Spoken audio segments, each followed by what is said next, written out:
भगवद्गीता अध्याय 1 श्लोक 1।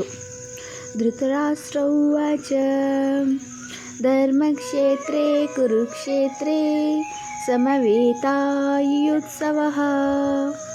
मामकाः पाण्डवाश्चैव किमकुर्वत संजय।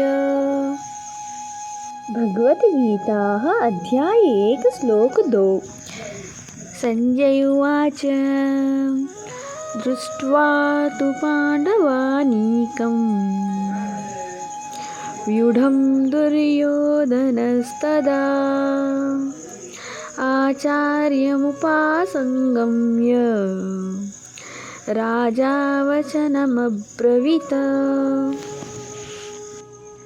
अध्याय 1 श्लोक 3। पश्यैतां पाण्डुपुत्राणाम्